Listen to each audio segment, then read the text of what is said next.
Welcome back. Now let's take you to Cameroon, where an initiative has been launched to help convicts learn entrepreneurial skills while in prison. Now this will help them get back on their feet when they get out. In this particular story, inmates learn to make jewelry using beads.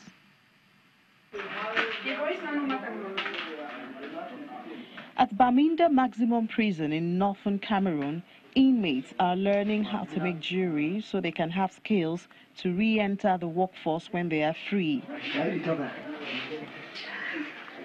There are more than 1,000 inmates here with sentences that range from a few months to life and a death penalty. 39-year-old Ta Michelle has been in prison since 2003 and is serving a 140-year jail term for attempting to escape. He is working to appeal his sentence and is already preparing for a life on the outside. I don't check the term when they was in prison. First point I say, I don't want that time be for waste. One of the reasons I joined the jewelry making project is because I don't want to waste the time I have in prison. I would like to do something while I am here. When the project was introduced, I was excited, and the prison authorities said it was better for people serving a long jail term so they could be trained, so they can also become trainers themselves. I was so lucky to be among those that were chosen for this project. I have always loved jewelry making.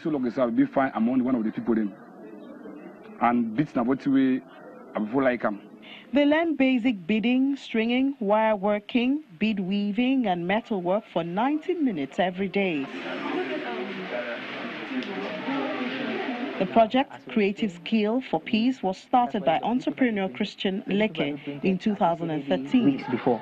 Now, this means that it will be able to produce or be able to sell. Growing up in a poor family in the city of Kumba, Western Cameroon, Leke says he saw how poverty and a lack of opportunities led many to a life of crime. I grew up living in violence and having the first hand of how violence looks like.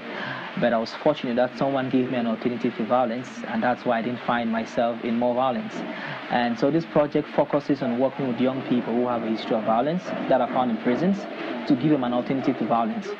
And by alternative, we are looking at providing them vocational entrepreneurial skills, as well as building them around peace building, as well as civic engagement, and other skills that are very important to prevent them from being radicalized or from returning back into prison.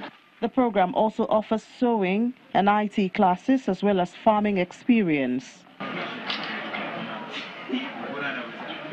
The prison has a small farm where prisoners grow their own vegetables. So I'm trying to go ahead because I get in mind so I come out. I will not abandon this trade. I know it will be of great help to me when I leave prison. My plan will be to open a shop where I shall continue jewelry making. For try to continue the same work.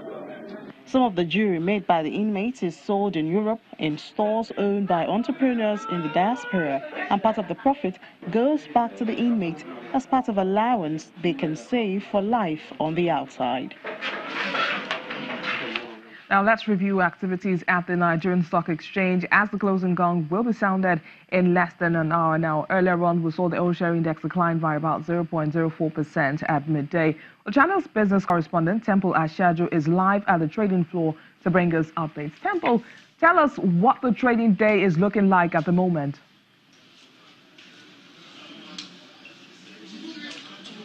Yeah, busy at the moment. There's so much load shedding in the market. As we speak, recall first that the oil share index had opened today at 35,446 points. But what we have right now is 35,371.93, meaning that the market is really giving way for the exit of giving way for the hot money that we have in the system.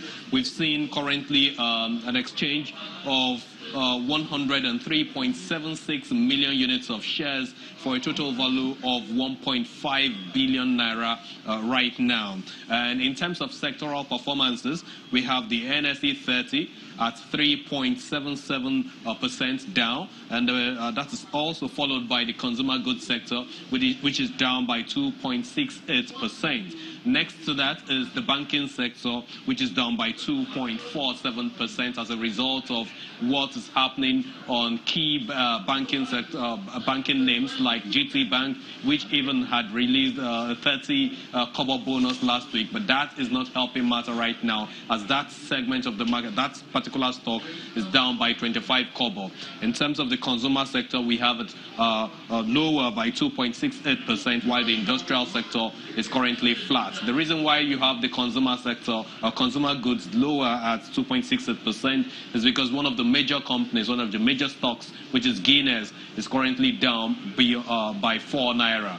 And basically, that's what we have right now in terms of the equity side of things. When it comes to bonds, we haven't really seen major changes from what the market closed at last week Friday. Now, let's look at the half-year earnings report released by the listed agriculture and agro-aligned company Okomo Oil. Now, that report has been described as slightly disappointing, but just dissect the numbers from those earnings reports. Dissect the numbers for us.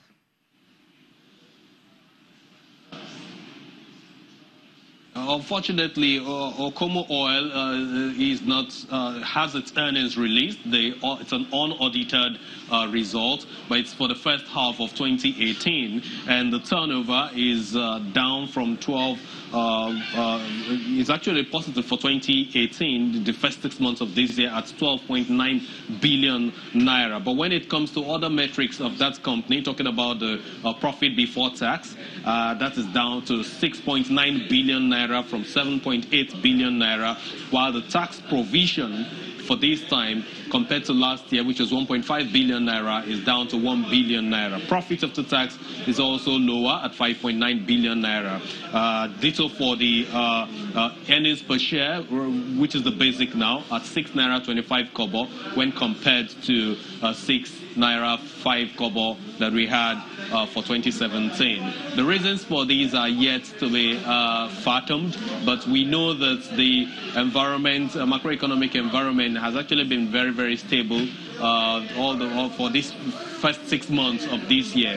However, we wait for analysis on what actually transpired on this company within the first 6 months of 2018, as we have it now.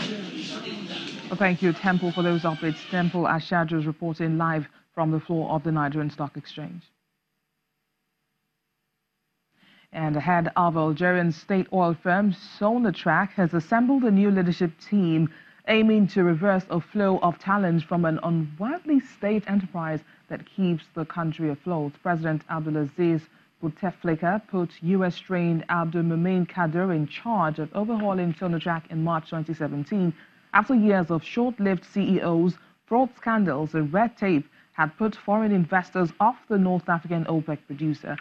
The oil giant is an important source of energy for European states trying to reduce their dependence on Russia, and it funds a major part of the budget in a country where economic security helps prevent social turbulence. And that's where we end today's program. Thank you for watching. I am BC Adebayo.